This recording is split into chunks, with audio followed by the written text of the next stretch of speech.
Olá, começando mais um Gene Highlights, estou aqui com o Vitor Hugo, a gente está aqui direto da Jornada Paulista de Radiologia. A gente teve um módulo do Gene Highlights aqui na jornada e que está disponível para vocês também na internet, sobre vários temas abordados muito interessantes, e o Vitor Hugo falou sobre a demência, a genética e a radiologia. E é sobre isso que a gente vai conversar um pouquinho mais detalhado agora com ele. E a primeira pergunta que ficou é porque a gente sabe que na neuropatologia tem alterações que se repetem de manifestações clínicas diferentes, né? Essa variação fenotípica neuropatológica. Como é que a gente pode abordar melhor isso? Como é que funciona essa variação? Na verdade, o que acontece é que na última década, a gente evoluiu muito no conhecimento dessas condições todas, né?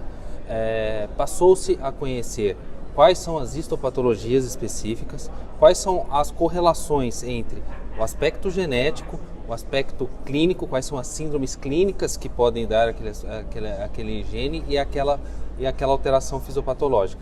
Fato é que, na verdade, não existe uma condição estanque em que um gene vai causar uma determinada alteração histopatológica e uma determinada síndrome clínica e genética, e sim uma série de condições. Essas condições já estão sendo mapeadas e hoje em dia a gente já conhece algumas delas, né? Vou falar um pouquinho para você em relação à questão do que a gente já conhece, por exemplo, de imaging genomics na doença de Alzheimer. As formas mais precoces da doença, que são as formas genéticas, nas quais a gente tem os genes APP e presenilina 1 e 2. Essas alterações cursam com determinadas alterações na imagem. Então, assim, no APP a gente tem uma atrofia mais hipocampal. Nas presenilininas a gente tem uma atrofia mais difusa com preservação dos hipocampos. Então, essa correlação entre o que a gente vê na imagem com alteração genética, eu acredito que seja o futuro, né? Porque apesar de a gente ainda não ter tratamento específico para essas diversas formas histopatológicas e genéticas, o futuro vai ser esse, né? A gente vai chegar num dia e a gente vai ter um tratamento específico para proteína tal, um tratamento específico para doenças com depósito de TDP43, e isso será extremamente relevante que a gente tenha eventualmente um radiofenótipo desses casos. Acho que isso evolui muito, né? Na imagem, no diagnóstico e para o tratamento. E outro ponto importante que a gente vê nesses estudos, nessa área, é que não tem 5 dias, né? Acho que tem 5 dias que saiu um artigo na Brain, até colocaste na tua aula, sobre que eles chamam de nova doença, né? Que não chega a ser uma nova doença, mas sim uma nomenclatura, né? O late, de uma doença que já estava sendo descrita, né? Que a gente conhece, mas foi muito interessante que esse grupo ele conseguiu fazer um compilado e mostrar como que se apresenta, né? Pode falar um pouquinho mais para a gente? Essa doença, foi como você bem disse, Felipe, ela é descrita, ela não foi descrita agora, ela vem sendo, os primeiros relatos são do início de 2000, que detectou nos pacientes com uma idade mais avançada a proteinopatia TDP43 nas regiões límbicas. Não se sabia ao certo até então se era uma doença que estava associada a outras condições neuropatológicas, se era um espectro de uma DFT, por exemplo, se seria um espectro de alguma outra condição ou se era uma doença isolada por si. O que aconteceu foi que nos últimos anos foram publicados vários artigos a respeito e esse grupo de estudos chegou num consenso de que provavelmente é uma doença assim separada, chegou no acrônimo LATE, que é Limbic Age-Related Encephalopathy. Só te interrompendo, acrônimo bem legal, porque a gente já lembra que é uma demência mais tardia, né? Pós 80 anos. Então é a chamada demência do idoso, antigamente conhecida como esclerose hipocampal pura, esclerose hipocampal do idoso. Então, o que acontece nessa doença, que esse grupo chegou a alguns consensos, que ela tem 3 fases histopatológicas. A primeira fase é depósito de proteína TDP na amígdala, a fase 2, depósito no hipocampo, e a fase 3 no giro frontal médio.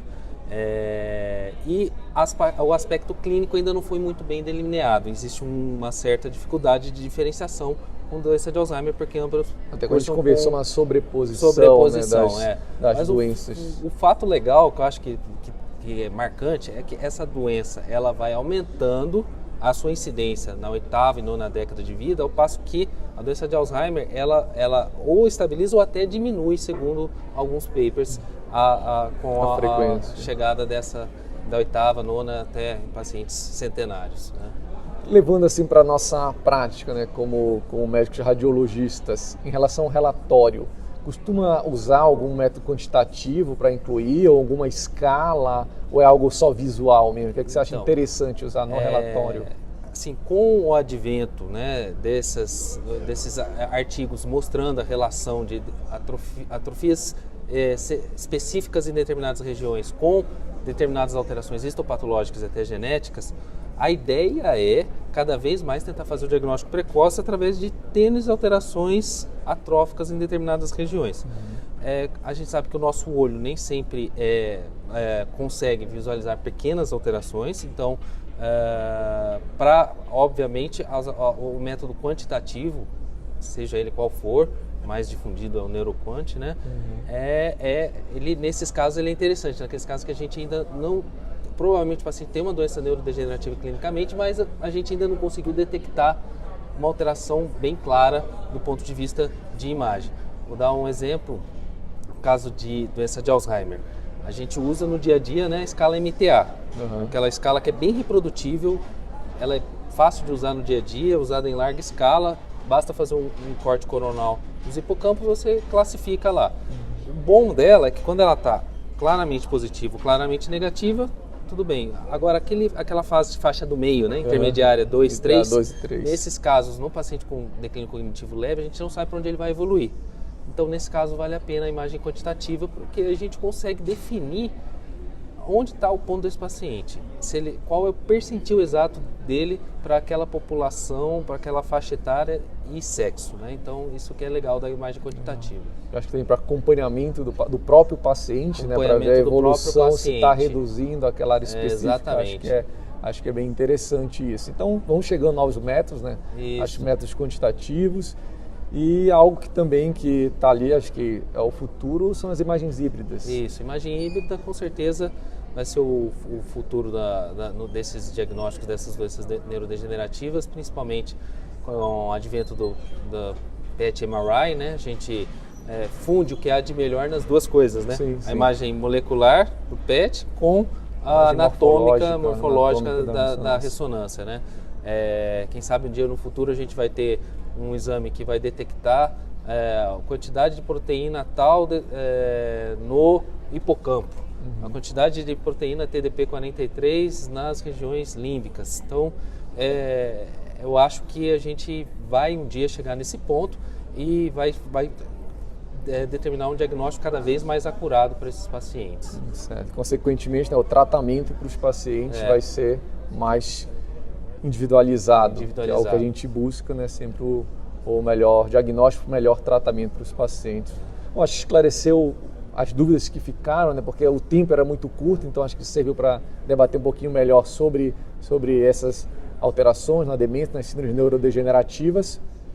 Queria agradecer a visualização de vocês do vídeo. Se tiver perguntas para o Vitor Hugo, é só colocar aí embaixo as perguntas, colocar algumas sugestões de novos temas e a gente se encontra no próximo GN Highlights. Obrigado.